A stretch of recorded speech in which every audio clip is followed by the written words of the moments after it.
We don't quite have a room full here, but we have a lot of people online. So I'd like to welcome both those of you who've made it to the room, as well as all of those of you who have joined us online. My name is Sarah Bennett. I'm a professor in the Department of International Health here, and I'm also the director of the Health Systems Program in the department. And it's my distinct pleasure to welcome you all to this first Health Systems Forum. This is a new series of seminars that we're seeking to do with the aim of really creating a space for faculty and for students to talk about current topical issues in health systems, particularly as they pertain to low and middle income countries. And I'm really delighted that today's forum is being co-hosted by the Johns Hopkins Center for Digital Health Innovation. And I'd like to thank the center for their support, and in particular, Dr. Smisha Agarwal, who's also one of our speakers today. So the theme of today's forum is AI and its consequences for health systems in low and middle income countries. And that's clearly a hot topic given the number of people who are registered for this webinar. We're going to kick the session off with a presentation by Dr. Mark Dredze, and then I'm going to ask for a panel. We have 3 different speakers who will provide some sort of following remarks. But firstly, let me introduce Mark. Mark is the John C. Malone Professor of Computer Science at the Whiting School of Engineering at Johns Hopkins. He's internationally recognized for mining big language data to pioneer new applications in public health informatics, and is one of the founders of this emerging field. His work in machine learning and natural language processing tools seeks to gain insights from the web's endless data to better understand human behavior and inform public health policy and interventions. And Mark is also Director of Research for the JHU Data Science and AI Institute and part of the leadership team for the new AIX Foundry, and he's agreed to talk very briefly about the Foundry at the end. After Mark's presentation, we'll go to our 3 panelists for their reflections. I'm going to introduce them a little bit more briefly because I think they may be better known to the Bloomberg School community. So firstly, Dr. Smisha Agarwal, who's joining us online, you can see her video up there, is an associate professor in our department. And as I've already mentioned, she's also the director of the Center for Global Digital Health Innovations. Smisha is actually joining us from Jakarta today. So thank you for staying up late, Smisha, and hanging in with us during this session. Smisha's work focuses on maternal and health, and in particular, the role of technology in strengthening primary health care. Our second panelist is Dr. Qingfeng Li. Qingfeng is an assistant professor in our department, and he develops systems science and machine learning models to address public health challenges with a particular focus on injury prevention. And then last but not least, our third panelist is Dr. Joe Ali. Joe is an associate professor in our department. He's trained in law and ethics, and his work addresses the implications of emerging digital technologies in health systems, taking account of both possible risks and needed protections. So the plan is that Mark will speak for about 20 minutes, and then we'll hand over to our panelists for some reflections of about 5 minutes each, and then we will open it up to audience questions and comments. Because there are quite a number of people online, we're going to use the question and answer section in the online webinar. So please, as we're going through the speakers and you have questions, don't hesitate to put them into the questions. And for folks in the room, you don't necessarily need to do that. You can put your hand up in that good old-fashioned way and we'll come to you. So I think that's me done. Mark, I'm going to hand over to you. If that's okay. Thank you so much. Okay, it's a pleasure to be here. I always love coming over and visiting my colleagues in East Baltimore. So what I wanted to do today was talk a little bit about artificial intelligence and its implications for public health. And I'll say a little bit about how I see it affecting public health and health systems in low and middle income countries. But I only have 20 minutes, so there's no way I can say everything. So what I'm hoping to do is just kind of talk about the technology and its implications, and then we can use the panel to kind of fill in the details of what this means for what people in this room really care about. I'll also say that AI is, to borrow a colleague of mine's metaphor, AI is a very broad topic. It's like getting up here and talking about plastic. So like, plastic is a lot of things. This is a plastic cup. This phone also has plastic in it, my laptop has plastic in it, the airplane you fly in is plastic. Those are all very, very different things. So I can't talk about all of AI. I'm going to talk about some of the things I think are really exciting and happening around some language technologies. But there's so much in AI that I don't want to leave anything out. So I just want to acknowledge it's a very, very broad field and there are implications everywhere. I just want to focus in some of the stuff that we've been seeing around language technologies. So I really love this headline that was in the New York Times last year, I think. We need to talk about how good AI is getting. And I feel like that really encapsulated the conversations I was trying to have with people. I've been working in AI for over 15 years. More than that, I've been here at Hopkins for 15 years. So like this isn't new to me. Like we've been working this for a while, but it used to be that I met people and they're like, what do you do? And I try to explain to them. And they'd be like, oh, you mean like Google Translate? And I'm like, yeah, I mean, not that, but yeah. And now I like go to Starbucks and the people in front of me in line are talking about what I work on, right? So it's just like a really just different time. And that's really being driven by like, as one of my colleagues say, like, we've been building these technologies for a long time, but they work now. I wouldn't have said that 10 years ago. I would have said, yes, of course they work, but they now really do work. So the real push forward recently has been in this area called generative AI. And this is the idea that AI is being used to create something. And that could be a lot of different things. So for example, that includes this picture, which looks like a great picture. It's completely made up by AI, it's just a person. It includes this book of poetry that was written by a precursor to ChatGPT. I mean, it's not like ChatGPT had a literary agent, someone put it together, but they used the model to generate poems. It includes this really exciting project by some people I know at Google, where you can give it the description of a song, and it creates the song for you. So the main soundtrack in an arcade game, it's fast-paced and upbeat with a catchy electric guitar riff, and it keeps going, and like it will generate something like this description. Amazing. I'm not going to play the songs now. These demos are online. The specific technology I want to talk about today is what we call language models. And this is like ChatGPT. So language models, I like to say that they were invented at Hopkins, not because it's true, but because the people who invented them came to Hopkins and started the center that I'm affiliated with. But they invented them before they got here. This was in the late 70s. So this is a technology that's been around for a while, but as I said, like it works now. The idea of a language model is that it encodes a probability distribution over language, and then it can use those probabilities to generate words. And all these probabilities come from the model having seen lots and lots of examples of language. Okay, and so generation is simply saying to the model, what do you think language looks like? Right? If I begin a sentence like it was a crisp autumn morning, what do you think, based on all the things you've read, are the likely things to happen? So we do that with probabilities. I think it's important to understand how simple the core of these models really are. So if I showed you something like this, I ate blank, what do you think should go in that box? There's no right answer here, although there are definitely wrong answers. Pizza, okay, great. Lunch, strawberry, one strawberry. Well, I'm not gonna die. It's very filling. Quickly, right? There's a lot of things that could be put in there, right? I ate late. Okay. If I expanded and said for dinner I ate, how does this change your response? Maybe strawberry. Oh, strawberry. A lavish meal. What else? Okay, so some of those things could still fit in, but maybe like cereal, not. When I talk to college students, cereal. As a vegetarian for dinner, I ate. Very convinced that I. Well, they go bad so quickly. What else? Right, so salad. So wait, not only does this have limited options, but it also encourages certain types of things because, like, you're going to see more stereotypical vegetarian foods. What about this?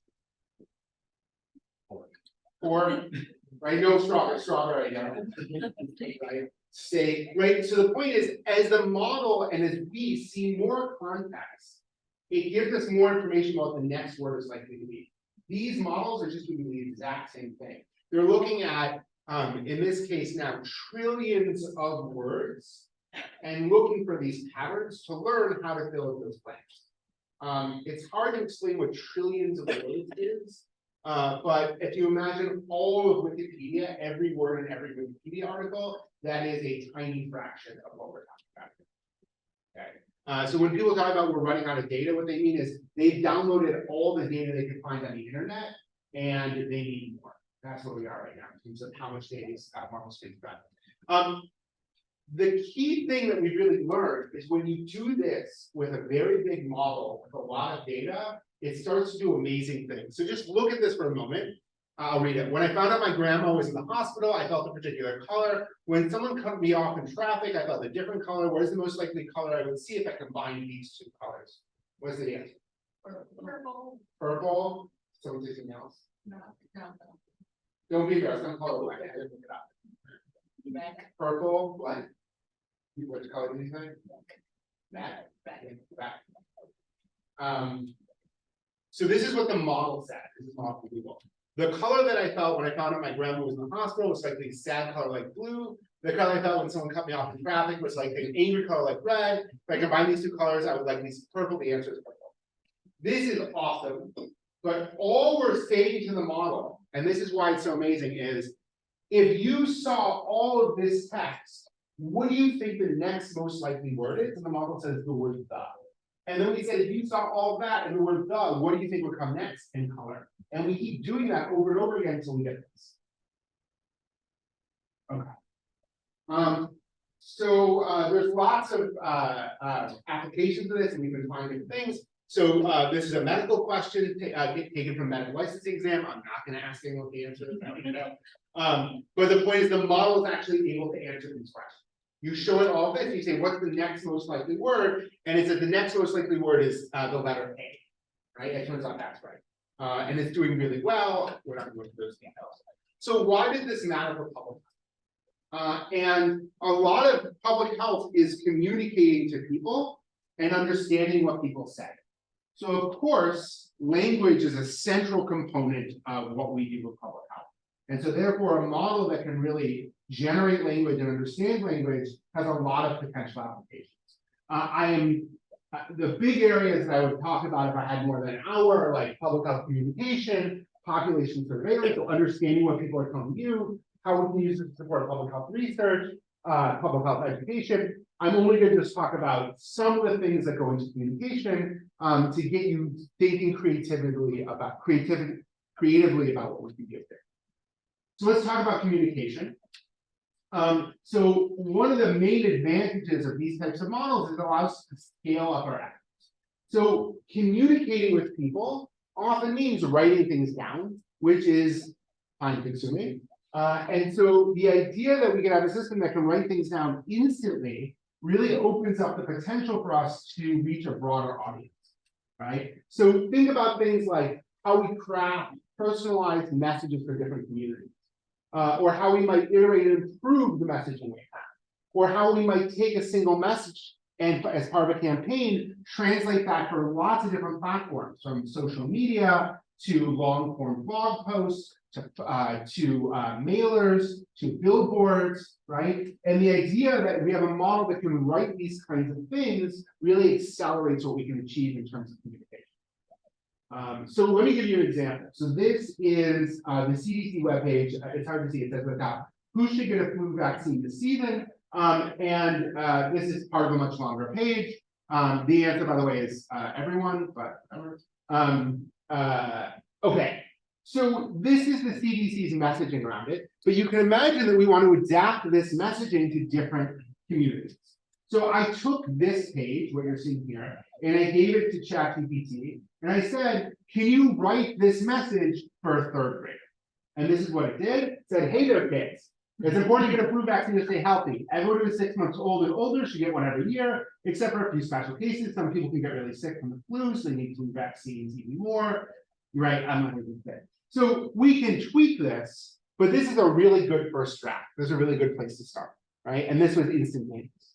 I just gave it the text and this is direct. I also said, hey, can you write a series of tweets that summarizes the messaging here? This is what it did. Get vaccinated. I don't know what that is. That looks like a little health. What is that? I can't see what it is. What is? It's an emoji of some kind. I don't know what. But you see it uses lots of different emojis. Get vaccinated. Flu vaccines are crucial for everyone 6 months and older with rare exceptions.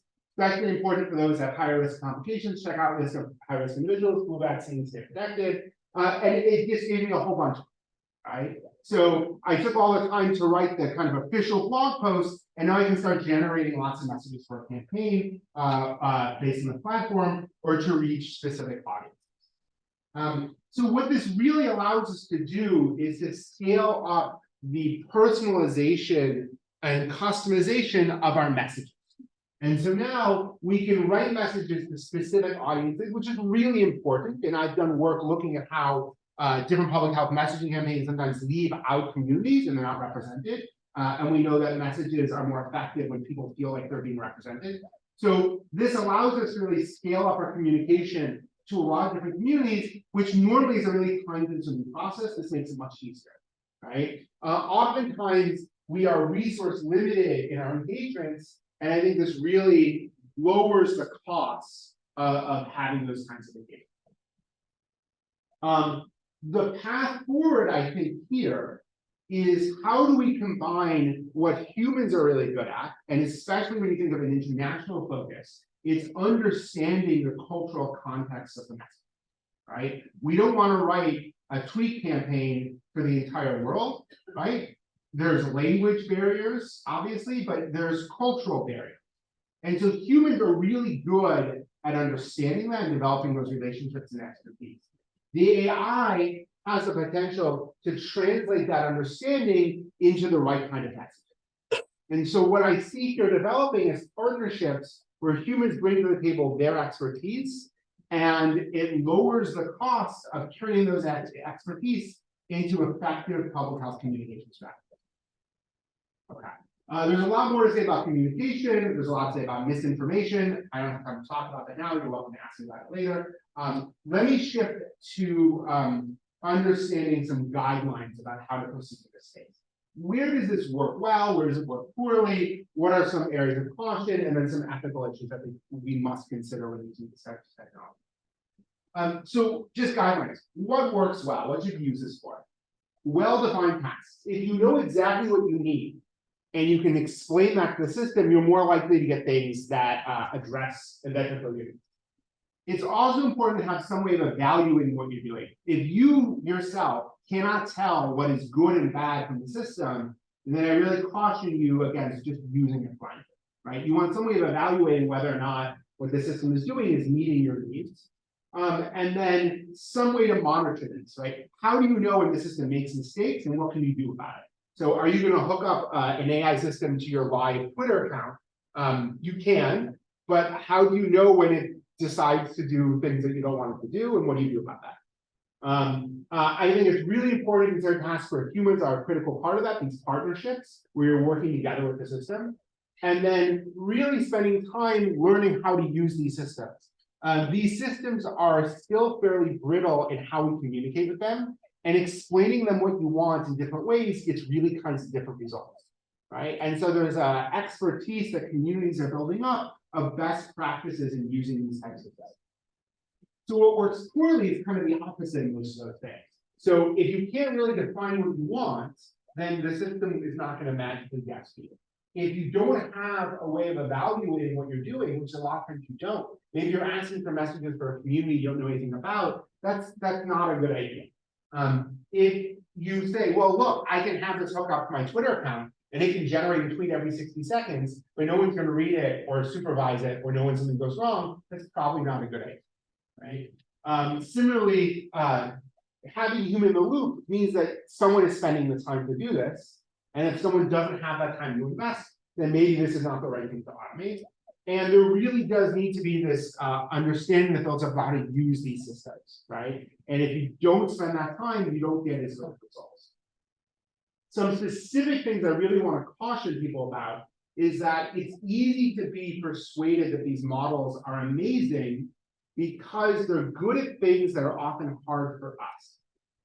but it doesn't mean that they're good at things that are all the things we want them to be good at. So one of the big problems is that they say things that are false or inappropriate. So I'm working on projects where we ask them medical questions. Every answer it gives to a medical question is professional, it's excellent, it's informed, and oftentimes is dead wrong. Okay, I can't tell because it looks fine. It references body parts I've never heard of. It references medications I've never heard of, and I can't tell if like that's made up, right? I don't know, right? You have to be careful. I think the real challenge we have here is we think about intelligence and communication based on our own human experiences, how we learn that. So when I've got kids, I talk to them all the time, and you can then interact with kids and figure out what they're good at and what they're bad at, and like, oh, you don't know how to do addition, you're probably not good at long division yet, right? These models don't learn in the ways we learn. And so we can't assume the same capabilities based on other capabilities. So here's an example. You can't see the top. I said, write out the Bill of Rights of the United States Constitution verbatim. How many people here could do that, just out of curiosity? Verbatim, say the Bill of Rights. It's only 10 minutes. All right. I'll ask later how many people know what they are. So no surprise, the model can do it really well. Okay. And so you'd expect a certain level of knowledge and proficiency about this topic based on ability. So then I asked the model, write the word Bill of Rights backwards, and it can't do that. Okay, my 7-year-old can write the words Bill of Rights backwards, right? So you can't assume that just because the model is really good at something that maybe like a college student or a graduate student would be able to do, that it's also going to be good at something that a 7-year-old can do, right? And so you really have to have a way of monitoring and verifying the systems. You can't just trust it. The other thing that I think is really important to understand is just because the system works for your problem or your data doesn't mean it's going to work for other people's problems or other data sets. And this is related to what I said before, like don't confuse confidence with accuracy, but it's more than that because the model has biases to the way it behaves and what it says that are sometimes hard for us to understand.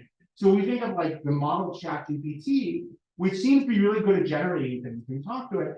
How well do we think it's going to understand and speak to HIV positive populations, or immigrant communities, or rural Asian farmers, or gender minorities, right? And just because it's really good at crafting messages for one group doesn't mean you can do it for the other. So here's an example. I said, describe 3 activities a teenager may do over a weekend, right? And it gave great things.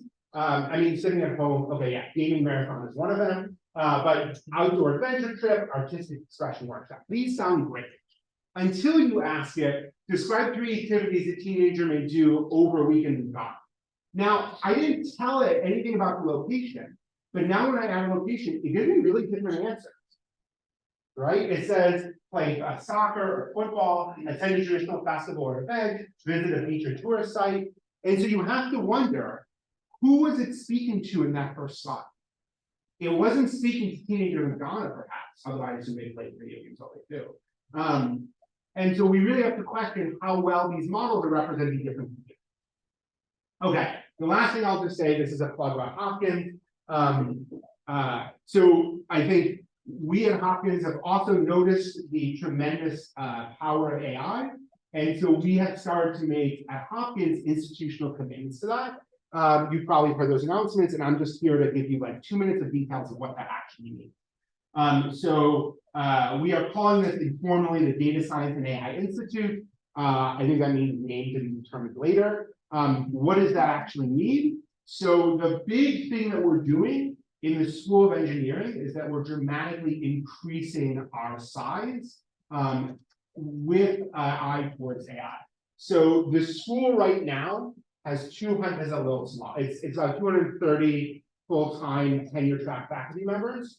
We are adding to that 80 new tenure track faculty in artificial intelligence and data science, 30 new Bloomberg distinguished professors, 40 new tenure track faculty outside of AI to support all the departments. And we will be bringing on board 25 AI research staff to support research projects throughout the institution. This will also lead to a projected increase of about 750 PhD students in the WAVES. So we are taking the WAVES school from about 228 faculty the 378 faculty, which will make us the second largest private engineering school in the United States. MIT is like 390. That's taking a lot of effort. So these are some of my colleagues here. I'm in the middle. That was not intentional. This is from the website. We have a lot of focus areas that includes foundations of AI, which is what I represent, discovery and innovation, which involves sciences, humanities, autonomous systems, healthcare and medicine, which I think that people here really care about. And we really want to build up the Whiting School to service the needs of the rest of the university and position us to be a leader in AI. So that's all I have to say. I'm happy to get the questions on the panel. I really appreciate your time. Thank you very much indeed, Mark. I think you set us up really well there to both understand AI better and also to question some of the applications going forward. But I think what we're going to do now is go to Smisha, who's online, and ask her for 5 minutes of responses. And then we'll come to Ching Fong and Joe. And people online, I see some questions are floating in, but please do add to those. Smisha, over to you. Great. Do you hear me? Yes, we can hear you loud and clear. Okay, wonderful. Great, and thanks, Mark, for that very detailed explanation on, I guess, ChatGPT and large language models and such. I guess one of the first things that Mark said was about, AI is a lot of things. And I think that bears repeating, that AI is a lot of things. In the early years of digital health and digital transformation, we often saw digital being proposed as one thing. And there just being a lack of understanding of when the applications are appropriate, resulting in what was a lot of waste of resources in low resource settings. And so I think a lack of responsibility in some way. And with AI and the hype around it, which is well warranted, I think there is a tendency to go back into that pattern of not first understanding what systems need to be in place to really effectively roll out something that is AI based. And so, as we know, in a lot of countries where we work, data systems are far from optimal. We don't actually have data coverage for a large percentage of the population, and so when we think about where AI might be appropriate, one of the applications that I hear most often being considered is some kind of predictive analytics that's based on population parameters, right? Without sort of full understanding of who the population is, whose parameters do we have, whose parameters are digitized, and therefore what is the result that we would have and whom would it apply to.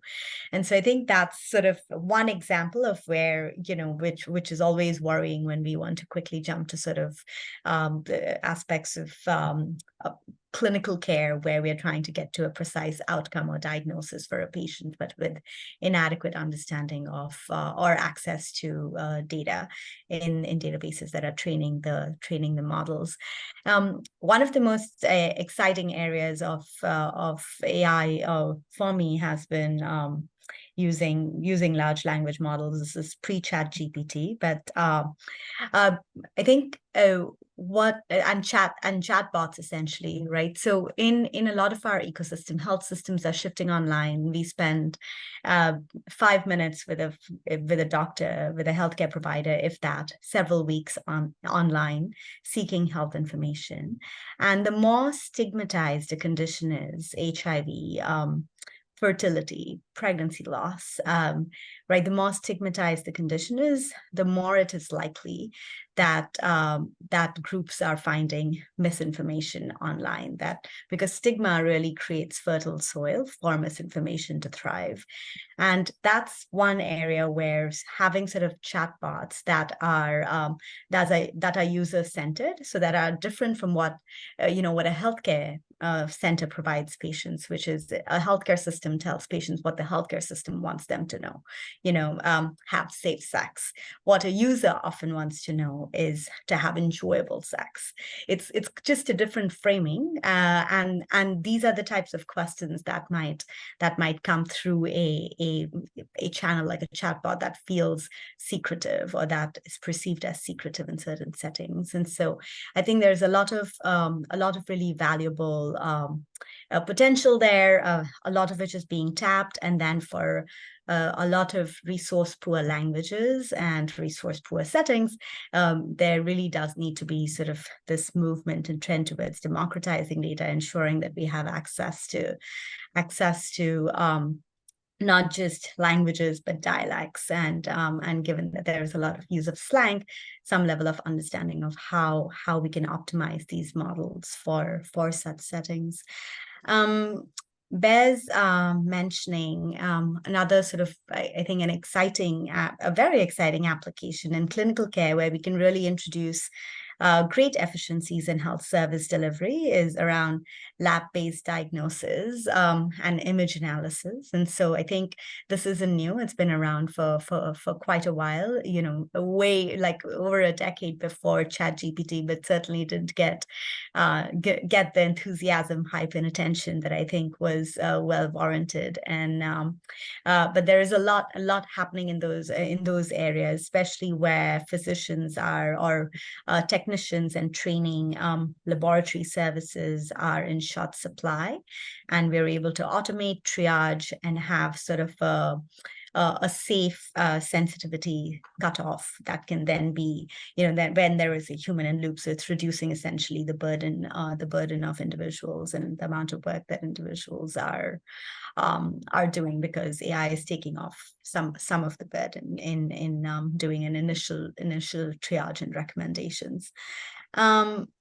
I think another really exciting application is this is like really the weeds, right? But national health insurance programs in a lot of countries, one of the biggest challenges for insurance programs is timely claims addressal. And so actually that's a really great application for like processing claims and fraud prevention in such programs. And they can really strengthen primary healthcare services at the point of care if providers and health systems are quickly getting reimbursed for their health insurance claims.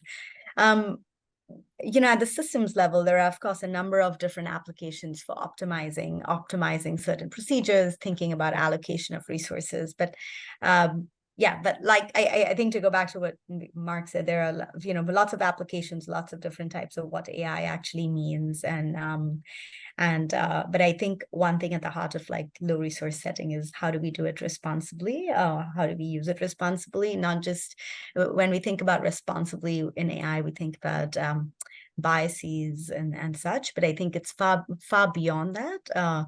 It's really just thinking about, do we have the basic infrastructure and data systems in place and the right type of data connectivity to then warrant data-based models? So I'll stop there. Thank you. Thank you very much indeed, Smisha. Maybe we can, and I think you very nicely set out there a broader variety of applications, as well as some of the challenges of actually getting them to work in low and middle income country contexts and some of the risks involved. Maybe Ching Fang and Joe, I can ask you both to come and sit up here, and Mark, so join the panel. I see that Mark's actually already addressing some of the online questions. It's extremely productive here. But Ching Fang, I think that you use AI in a lot of your own research, and I believe have some thoughts also about this point that Smisha was just finishing on around data availability and the needs for data systems in low and middle income country contexts. So over to you. Yeah, sure. Thanks, Sarah. So I would like to share my brief thoughts on the implication of AI on maybe 2 of the 6 building blocks of health system. So Mark talked about data science and AI, that is university project initiative, right? But in health system, we call it a health information system. You'll know that timely and dependable information is always essential for effective functioning of health system. But unfortunately, in many countries, the data is not there, And then that would be a significant hurdle for evidence-based, data-driven policy making. I think because those data, the first data are very limited, and then also data are available from in different formats, structured data, unstructured data, texts, and also images, audio, even right, videos. And then traditionally, if you want to integrate the data sources, has been very laborious and also very costly process, right? That's why that is very often undone, right? It's not undone in many other, it's not done in most countries. But now, as you know, ChatGPT or many other recent models are able to process many formats of data simultaneously, right? You can have the potential to streamline and automate the data integration from different sources. And then clearly that saves a lot of time and also increase efficiency. And then currently out of medical professionals, hospitals and other policymakers or government staff are doing that. But now they can save time and focus on policy making and also maybe providing services, right? That is clearly the big advantage of AI in task information building. So and then another building block I want to talk about is on service delivery. Right, so I think many of you have heard the utilization of AI for delivery of services.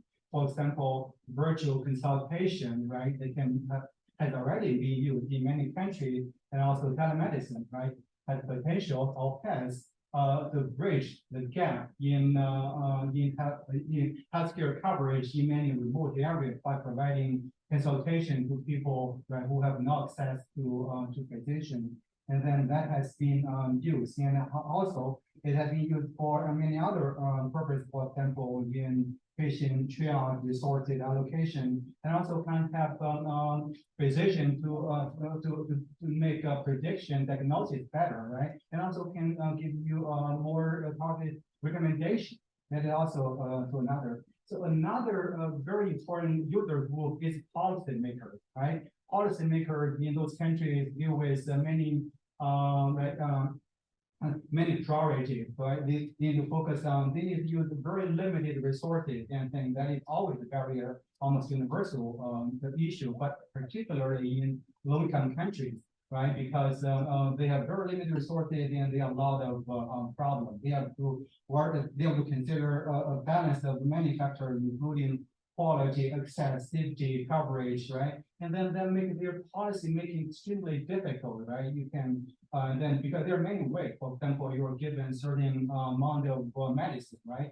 How are you going to allocate this medicine in your country, right? You can allocate proportional to population, proportional to high-risk population, or you want to maybe save most people, or you want to achieve some other goals, right? And then that is your objective, but how to do that, right? That is the challenge. Now, I mentioned AI may have to build a information system with that data. Now, I think you can do a mathematical or simulation modeling, right? Can answer a lot of what if scenarios, right? What if I use this option of allocation, and then what outcome I can have? And then, as you know, those tools, mathematical tools, simulation tools, have been there for quite a long time, even decades. But the technical barrier for using the tool has been very high, right? Even you develop the tool for them, to use the tool is pretty challenging. But now, recent development of AI, particularly language models, can become quite assistive agent to policymakers, right? So that they can use it easily use it to ask the tool. So to answer, right, what if I allocate resources in this way? How many lives can I save, right? How many injuries of the malaria can be prevented?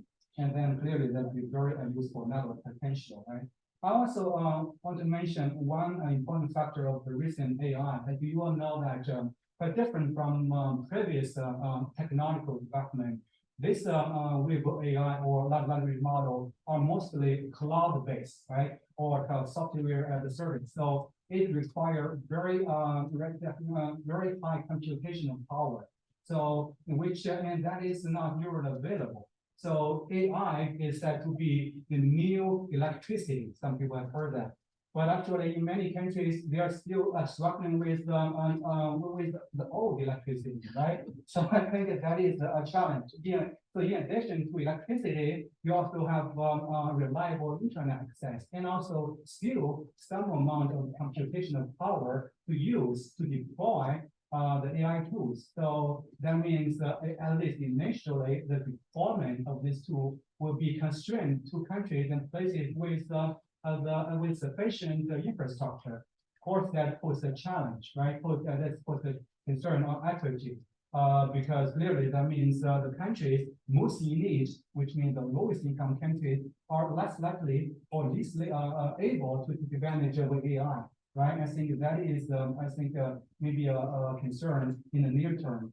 So they, for example, most of the children and maternal death happen in those lowest income countries, but now because of lack of infrastructure, they are not able to take advantage of this. I think a development emerging area is called edge AI. That means running the AI model in your edge. That means your smartphone, laptop. That may be the solution. So in the developing countries, in the US, edge AI is mainly driven by privacy concerns. For example, I want AI to learn about me so that can help me better. But I do want AI to upload my data to the cloud, right? Because that has a bit of privacy concerns, security concerns, and then that is mainly driver of development. But you can see that make the AI tool more visible for the lowest income countries, right? They can use the tool in laptop or cell phone. So clearly that would have a limit on the size of the AI.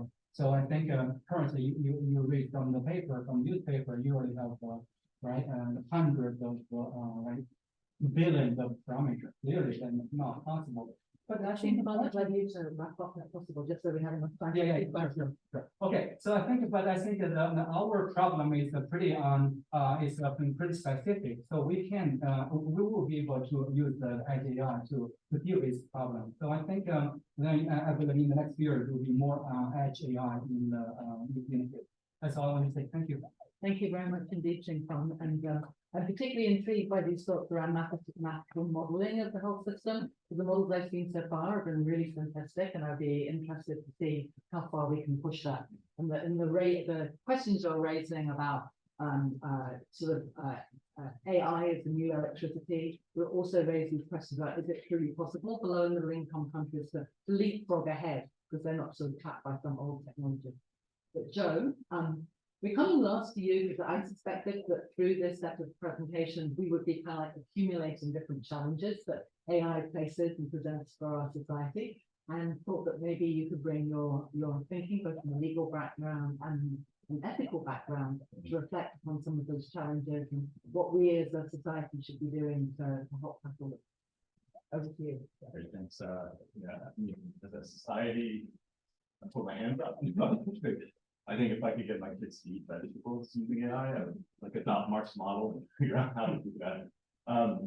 But it's so Smisha and Xing-Feng brought up, I think, a lot of issues that have been discussed around AI and ethics for, as Mark was saying, for decades now. And I remember 25 or so years ago when I was a grad student, an opportunity to take a course in AI at the time, and alongside a course in ethics, and there was a close integration of the two at that time that continues to be now. So ethics isn't new. Ethics in AI isn't new. It's as Mark was saying, sort of the real world application of the technology in different contexts where we're starting to see and test our principles to understand them better. So AI, yeah, as was said, AI and machine learning, again, is a diverse area. It's an efficiency tool in many regards, right? Especially in public health. I think of it as something that can help us with processing and delivering information more efficiently in various places. It's certainly under the high beams of societal attention, and we'll continue to see representations of AI, I think, for many, many decades to come in different sorts. And so I think it's helpful to think of it as a continuum of technology development. You know, this is just another way in which we are using technology to increase our capacity to understand the world, interact with it, and produce desirable outcomes in a more efficient way. We've done that with technology for eons and continue to do that with different kinds of technologies. What's interesting though, and I think important about thinking about in the context of applications in more middle income countries is, first of all, the place of sort of power and control in this digital space that we exist within. So at the moment, a lot of the power is located within the high resource institutions like Johns Hopkins, and in the technology companies that are helping to produce some of the platforms for development and an application of these technologies in different contexts. And many low-income country collaborators are, I think, legitimately concerned about data resource extraction, both pilotitis, which is the phenomenon where you sort of continue to pilot things and be able to scale them, but also an appropriate scale up of the application of technology that maybe isn't sensitive to local needs, that involves aspects of cultural and linguistic insensitivity, or ignoring underlying shortcomings of the health and data systems that really need attention, have needed attention for decades. So that's a phenomenon that I think we all recognize and understand, and you could hear in many of the comments that were made that there's a need to take that very seriously in how we develop and apply AI and be responsibly. So people have approached this again from an ethics perspective, thinking about principles to govern the space. One of the areas to think about is in public and user engagement, right? How do we understand better the context, like Mark was saying, where AI may be used in order to ensure that it's being used in a way that's culturally and publicly appropriate? And how do we communicate, again, that the way in which these technologies are working in a way that we can understand? So transparency, suitability, explainability have been things that people have struggled with in the development of AI, right? Because of this black box phenomenon and things like that. So we're in need of developing better ways of communicating about how these technologies work. Mark is like an expert at communicating about how these things work. And so we need more people like Mark and around the world who can really communicate effectively about that. And then we have issues related to obviously protecting and promoting autonomy and respect in the use of these applications and these technologies. How to describe AI and consent processes, how to manage the potential for cultural discordance and disruption in AI. The depersonalization of the human contact between humans is a real phenomenon. And in some contexts, that's perfectly okay. In other contexts, it can be quite imposing. So if you think about the phenomenon of depersonalization and what that means in context and when that's okay. Even the concept of chatting, we talk about chatbots, isn't something that is universally held to be of value. And so I think, again, we have to consider all of that. Securing the benefits, of course, is really important, both at the individual level, at the societal level as well. Alignment of these technologies with local priorities, being evidence-based in the development and use of AI, and understanding that the use of technology can and will shift, right? We don't know, we may develop a capability now with an intended purpose, and that purpose may transform, right? Technology has that feature, it's transformative, and it leads to alternative applications that we can't always anticipate. So I have to keep that in mind. Harm recognition and reduction, obviously a key principle. There's bias that was mentioned, there's safety issues, there's privacy issues. Having a human in the loop is very important, but also thinking about programming protocols to respond to potential evidence of crises, high-risk events that may be present in the chatbot communication. Somebody communicates that they're feeling suicidal or whatever it might be. What is the programmed response to that? And if we think about this thing in development technology. And then equity and justice issues. So whose data, right? Whose technology, who has access to the commercial rights and interests related to those uses of technology, which health systems get to use it, which don't, who within a society is more likely to have access to the capabilities that are needed to engage with technology. So those are all, I think, the ethics questions. Just quickly on the regulatory and governance side of things, just to kind of lay out a bit of a framework here, how we traditionally approach governance and regulation of digital technology. There are different frameworks through which you can view regulation and governance. There are human rights frameworks. There are data protection and data security regulations. There are privacy laws. There are research and healthcare regulations, regulatory environments. For example, like the Food and Drug Administration, many countries are grappling with this, trying to determine when AI is a medical device and when it's not, and those kinds of things. consumer technology regulations, and then there are certain number of AI machine learning specific regulatory systems that are emerging now. I'll say that as of April of this year, when I did a quick look, there was actually a nice review, a policy review that was published across Africa, for example, and it was only, at the time there were 0 official policies on books in the continent of Africa that had dealt with AI and machine learning directly. As of April this year, there's now one, I think, in Rwanda has international policy for AI. Colombia has a nice framework for AI ethics and governance. If you're interested in looking at that.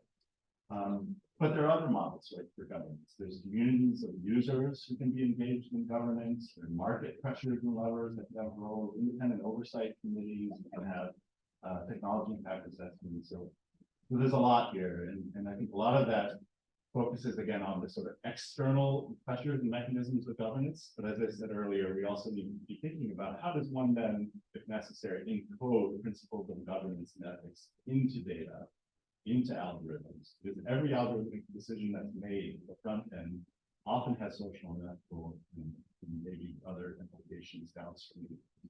So I think those are just, Thank you very much indeed, Joe. Thank you to all of our panelists for some really thoughtful comments and some quite different perspectives. I'm realizing we were hugely ambitious in trying to put this together, thinking, oh, we'll have time for discussion as well. But I would like to firstly open up to the floor for questions. We probably can only take a couple. And then there are a couple of different questions online that I had wanted to put to you, and they're possibly targeted maybe more at Smisha and Joe. There was one coming from Luis Ocaranzo, Smisha, who was asking what kind of capacities the ministries of health need in terms of staffing, in terms of their organizational structures to be better prepared for AI. And Joe, there was a question from George Gotsatse, which I thought had a somewhat similar flavor about that one that I just asked about. He was asking about, you know, in the absence of proper digital governance structures in most low middle income country settings, what would be the steps that governments in those settings should be taking to be sort of ready to allow for effective AI deployment? But let's take a couple of questions from the floor, and then we can go beyond. So yes, I think we can go with it. Okay. Hey, thank you for the wonderful lecture. I was curious about implications for the workforce, both in terms of like what we usually hear, like jobs that are going to be replaced, especially when you consider like the shortage of like more high-skilled professionals in the low and middle income countries, and other ones that are going to be created. Thank you. I'm going to take the second question as well. I saw a hand up. Yeah. Thank you so much for the presentations. So I'm thinking, like, are the people who are living in AI modules going to be the same people, like for Africa, going to be the same people who live in immigrants? And I ask this because when we look at the sort of structures that people are building, we have very deep input of research, but I don't see, talked about the cultural difference, I don't see where there is an input of someone or people on the continent giving their insights on this body. And the second question is when we talk about who then governs the ethical use of AI when resources are being sent to us. Thank you very much. Maybe I can come back to the panel. And Mark, I know that you have to leave promptly at 1 o'clock. So some of our other panelists may be able to stay on a little bit longer. But Mark, firstly, I just wondered if there was anything coming up in the questions online that you'd like to respond to. But I also thought that last question about, you know, involving people from diverse backgrounds in the development of these models, what your thoughts were. Yeah, so I'm answering questions online. Sorry, I wrote down the second question. I didn't get to write down the first one. What was it? Can you just summarize? Implications for the workforce. Oh yeah, okay, good. Of jobs and creation. Okay, so I'll keep my answers brief because we have limited time. So let me go backwards to that. So I think this is what you said, like who is included in developing the technology is critically important. An example I really love about this, years ago, I used to work more in vaccine communication, and we did a lot of stuff in the United States, and I talked to people in there are specific countries we're looking at, but some developing countries in Africa and rural communities. And I'm like, well, we can do all this stuff for like communication, but that happened. They said the most important thing you can do is build portable refrigerators. And it's like, what is that? And I'm like, well, because we bring vaccines to communities that don't have electricity and these have to be refrigerated. That's the most impactful thing you can do.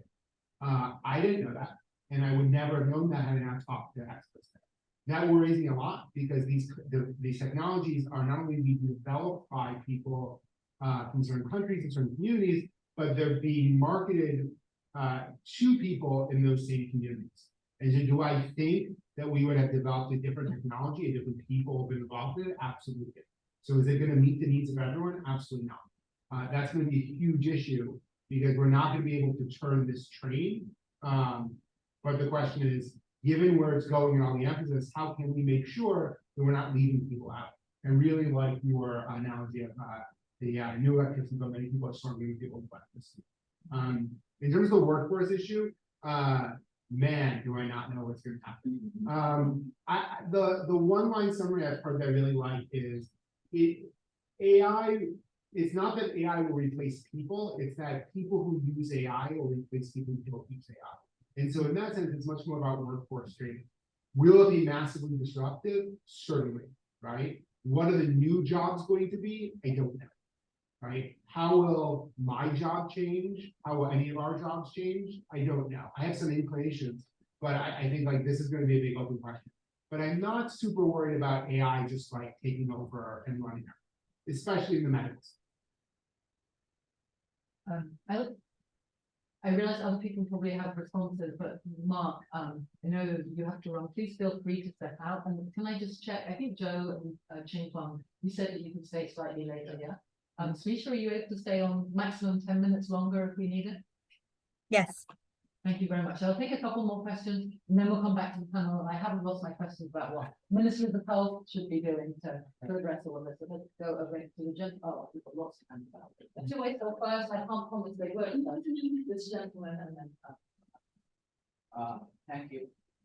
So my question is to Mark, and you come from the School of Engineering, and I've heard from friends at the School of Engineering that most of the research going on at the School of Engineering revolves around health tech. It feels that way.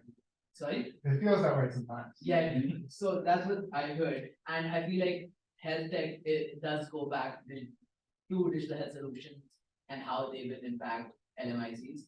My question is, how, when you do research, health tech research, you guys obviously need domain experts, and domain experts can be gotten from the School of Medicine, the School of Public Health.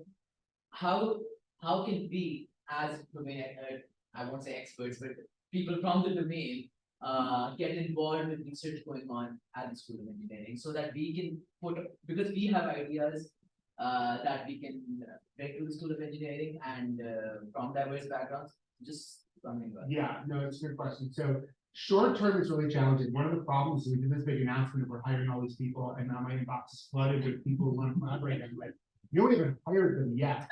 Like, a lot of them are still in PhD programs. So so we're working on it. And I think longer term, we're doing a number of things to try and create those bridges. So we've already started doing social events within different communities. So we had one here in public health in the spring, fall, I don't know what it is. Maybe it was the summer. It's been very crazy. But we had one in this building. There'll be others, but we're doing a lot of thinking about how do we do that community building so that we can get those projects started. There also will be funding opportunities. So the Discovery Awards program will have AI components this year. There'll probably be other things. But what we really need to do is we just need to hire a lot more people, and that's going to take longer and more. So Mark, you may have to run out, but before you do, I just want to really thank you for making the effort to come over and visit us and explain some of the things that are going on in writing, but even more importantly, I think to give us a primer on AI and how it might change public health going forward. This was very much. Well, thank you very much for having me. I really enjoyed the questions. I'm still answering them online. I'm trying to have them online to do that. And I love that I'm going to steal your steal that. I hope that's okay. But I'm really excited because I really feel like I know I've been at Hopkins for a while, but I kind of feel I always feel cliche, but I'm most excited now. And it's like you probably always say that. But I really am, like, I think I can point to numbers of what the White School is doing. and collaboration opportunities, I really am excited about what we can do. And I think Hopkins, when we talk about things like who's included in AI, I think Hopkins really has a working, successful formula for how to integrate, LMICs, for example, and through the way Bloomberg thinks about global health. Like, I think that is a great model for how we should be thinking about AI, can be incorporating AI. So it's not just in my book, like yet another university doing stuff with AI. I really think Johns Hopkins brand as way of doing research is the right way to do things. That's why I'm here. And that's why I'm really excited that we're going to be building out a big AI program on that model. So stay tuned. And we're trying to hire all these people. Thank you very much. Thank you. Mohammed, I think you had a question, and then I'm going to go back to the panel for final questions. Yes, thank you so much for the presentation. This is very exciting. Can you speak a little, haven't you? Yes. Thank you. I think so. When investment in that major systems and AI and I'm very for because of the massive money involved in how best you can gain these applications into the healthcare system. So for some time that we have been looking at, there have been discussions surrounding how best we can commercialize health data. Saying that the proceeds from it can be used to develop infrastructure and then upskill the health workforce. I want to take the approach on how best, whether it is good, how best like how we can commercialize, saying that proceeds can be used to develop health infrastructure as well as improve the health patient guidance. Excellent question, Mohammed. So I'm going to go back to the panel for final closing comments. I think some of the things that we have open on the floor for your response were firstly around how ministries of health maybe need to be preparing for AI as it comes in, including sort of things like their own health capacity to govern AI initiatives. Another question, I think the lady who asked it is gone, but the question was around what do you anticipate might be the impacts upon the health workforce in low and middle income countries, and how it might be addressed them. I think the question you asked, Mark, actually had about sort of bringing greater diversity into the development of these models. Mark has sort of addressed to a considerable extent. And then Mohammed's question about, what are the scope for strengthening information systems? Potentially, I think we're talking about sort of being able to get an income out of all the data that is being generated through existing information systems in low and middle income country context, and some of the risks involved in that as well. So, Smisha, can I come to you first? Is that okay? Yeah, absolutely. This question's timely. We're just coming off meetings with about 16 ministries of health that are interested in digitization, and it's kind of like a basis of what's needed maybe to drive AI, but so much of the emphasis is on data governance, regulation. And I think that's maybe at the heart of like what ministries really need. And they need IT people who are based within the ministry, who understand data, who understand how to govern data and how to govern health systems data effectively. In thinking about AI alone, a lot of AI is happening without government engagement, right? It's happening on the private sector with private sector side with direct to consumer AI applications. And those, even in the US, are largely not regulated at this point. And that's a little bit scary because it really puts a highly unsuspecting user, patient, consumer at risk, because these are not apps that are necessarily evidence driven, or they just don't have the checks and balances.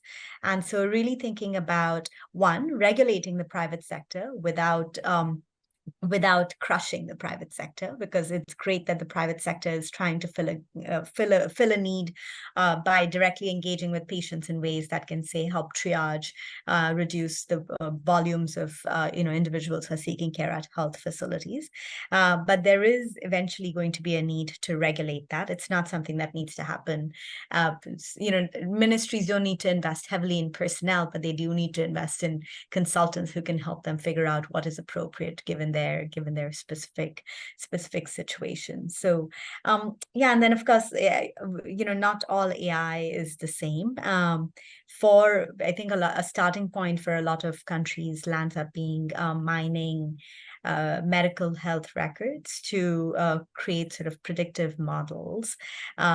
And that's where some of there have to be strict regulations around privacy and security, especially of patient data. And that too is, you can have the laws in place, but they have to be implemented, and they have to be, we have to ensure that they're actually adhered to, because we know that even in some of the most sophisticated tertiary care centers, we routinely hear about everything that's gone, data leakages and such. And so AI is just taking it to the next level of risk in that sense.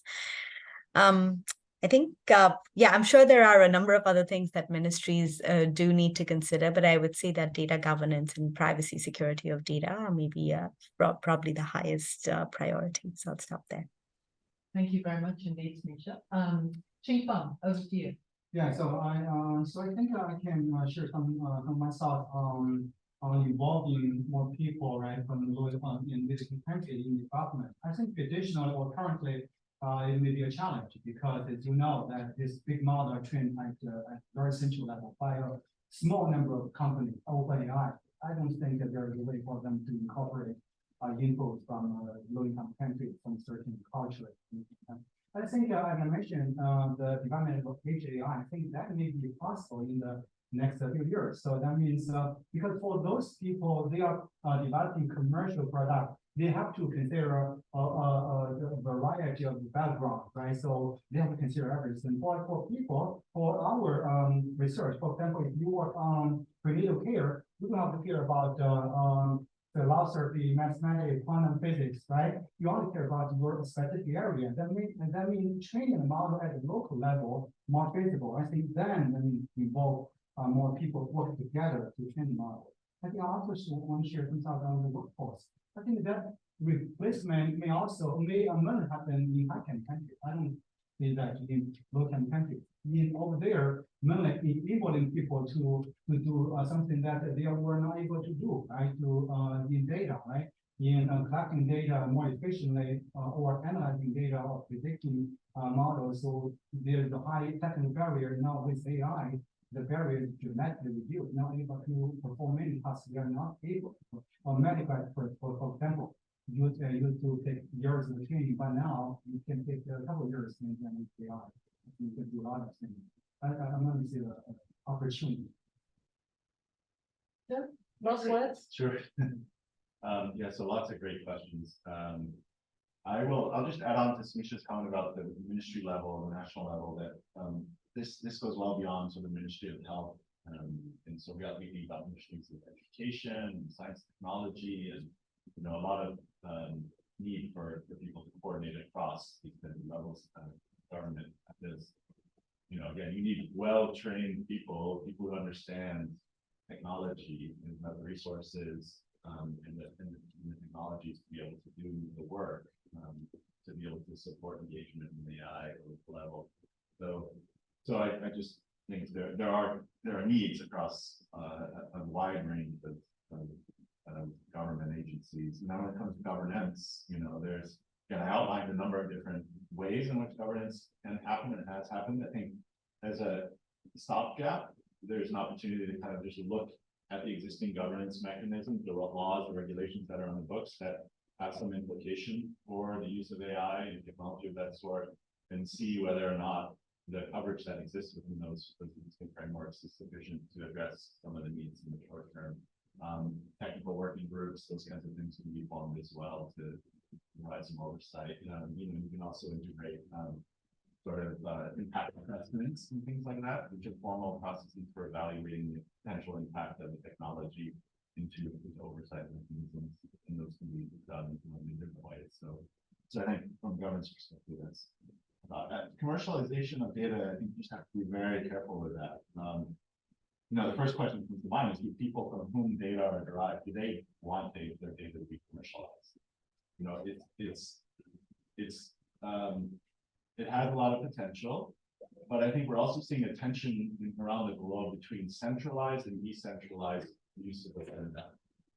And there are models out there where people say, look, we need to do a much better job at thinking about decentralized data frameworks and decentralized governance, and thinking about where commercial value ought to exist and who ought to be able to benefit from that commercial value, and how to do that in a way that recognizes the interests of the data, people that are coming. So I think we need to think more about, okay, well, what can we do to better understand the dynamics? We can try to do a better job with community and public engagement around the use of technology as a first step, and engage with diverse sets of individuals around to understand better their attitudes, perceptions, desires in relation to data and data specialization. So I would start there probably.